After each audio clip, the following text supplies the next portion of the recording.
Hey, it's Brock with Straight Line Delivery. I'm making a video to answer the question, who should I lease on to? I get people that ask me that question all the time. If they should lease on, is it a good idea? I've covered videos like that in the past, so I won't go into that. There's other videos about leasing on. What I wanted to cover was some tips if you are going to lease on to somebody, what you should look for, some experiences I've had, and how I run my business. I had a friend that worked for Falcon Trucking. It's a trucking company based out of, I think it was Ohio. They ended up going out of business. He asked me if I could find him backhauls because he was getting sent to the East Coast all the time and the money coming back was just garbage. He was in a 48-foot flatbed semi. And I said, yeah, I can help you do that. And I had to call their dispatcher, get their email, get some paperwork from them so I could fill it out, send it to them. And then they could approve the load. So I called this guy at Falcon Trucking, and he's like, I don't have a lot of time to spend with you. I'll only fill out a one-page not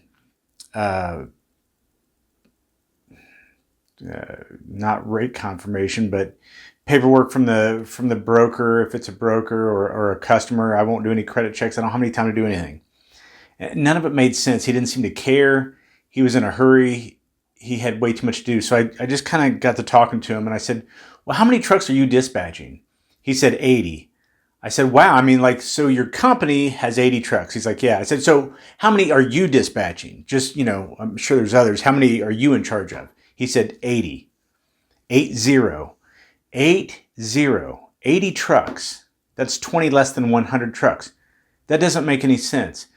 So I started looking into the company. Turns out it got bought out by an investment group. They're just there to squeeze all the cash out of it that you can. Spend as little money as possible, squeeze all the cash out in a short amount of time, and then let it fail. They don't care. It's like an orange rind. You squeeze, you get the juice, you throw the rind away. And that's what the drivers and the equipment were. They were rind. They didn't care about them. So I said, well, this doesn't seem right. I helped my buddy get backhauls the best I could. But I could tell exactly what this guy was doing. And as soon as I talked to him, and he said he was in charge of 80 trucks himself, I knew this was a cash grab. I knew this was going to fail, and I kind of helped my buddy. He drives for me to this day, actually. Because if you're going to lease onto somebody, you need to do a little investigating. Before that, I'm sure that was probably a great company to lease onto. They had a program where they would lease you a trailer and you could bring it in for maintenance to their shop and it would just come out of your check, out of your settlement, no money out up front for you. It was all too perfect. It was probably a great thing at first, at some point.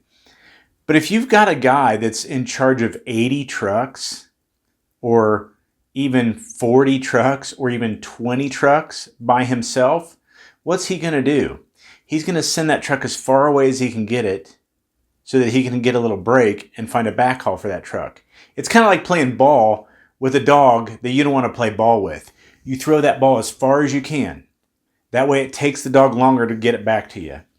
It's not that you're going to get terrible loads every time, but are you going to get terrible loads sometimes? Of course you are. That guy is overwhelmed. There is no way that one dispatcher can keep track of 80 trucks and book them to their fullest potential, their fullest earning potential.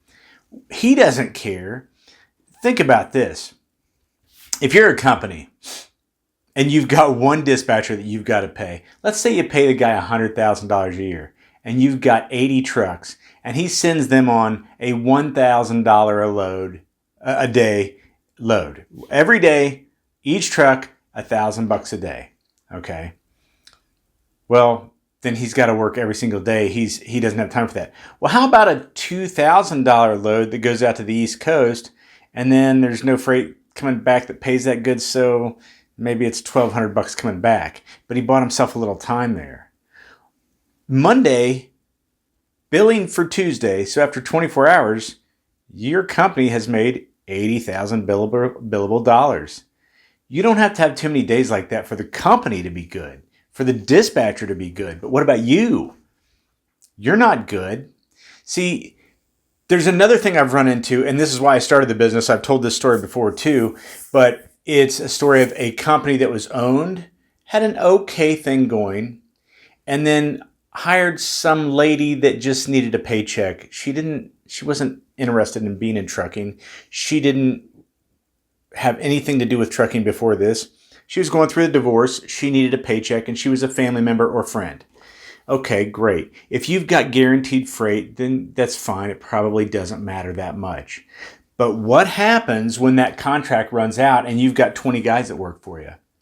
And the contract negotiations go south, and starting next month, on the first of the month, you've got no work. So who you got as a dispatcher is some lady who just needed a paycheck and she happened to be a family member. Now she's in charge of getting you freight. That's not good.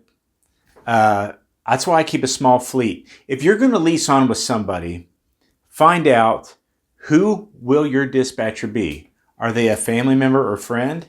How many trucks are they in charge of? Is that dispatcher dispatching 25 trucks by themselves? And what trucks? Are they all flatbed? Are they all hot shots? Are they reefer units and you're the oddball that they just took on for money? See, there's so many ways to lease on to a company. And I'm not saying I'm the only good company out there. Far from it. There's other good companies that I'm sure do a nice job. But if it's a great big company, there's a little bit of safety in that, going, well, they've been around forever, but they've also got a lot of numbers, okay? And if you're the last one to lease on, you're the last one probably to get thought of when it comes to putting freight on trucks. Dispatchers in these bigger companies, they'll develop their favorites, people that don't complain, people that are nice to them, people that bring them donuts, that kind of stuff. So you don't want to be too far down the list where you're just part of hey, we're going to make it up in the wash. We got 80 trucks. If you're number 79 and you quit, who cares? You want to be in a company that's sized appropriately for your needs. And that means they've got a dispatcher to truck ratio that's reasonable, and that allows them to spend more time looking for the freight that's going to benefit you the most and not themselves the most. So if you're looking at leasing on, you can email me or call me. I might be able to help you, give you some guidance, give you some direction. You got to take each company that you're thinking about leasing on to individually and kind of talk to them and find out what those ratios are, how long they've been in business, what they do. Maybe you can talk to one of their drivers and see how it really is. But if you start hearing some out of whack numbers, like my first example, 80 drivers to one dispatcher, something's very wrong there, and you want to stay clear of that. You want to run. Find somebody else to lease on to. And then you also want to maybe work by region. Where do you want to work? How much money can you expect to make? What is your schedule need to be for you to be happy? And what does your bank account need to look like at the end of each week for you to be happy in order for you to do this? And then talk it through with whoever you're leasing to. And just use your gut. If they're trying to sell you something, if they're trying to tell you, yeah, it's all good. Come on, sign the paper. Then take a step back and really think. They shouldn't be that desperate to want you to sign on. They shouldn't tell you yes to every question you've got. If they don't tell you, no, it's not going to work that way, I'm sorry. If that's what you need, this isn't for you. I've told more people that than I've told, yes, come aboard. I've told more people, this isn't going to work, I can tell, because what you want's unrealistic and I can't provide it.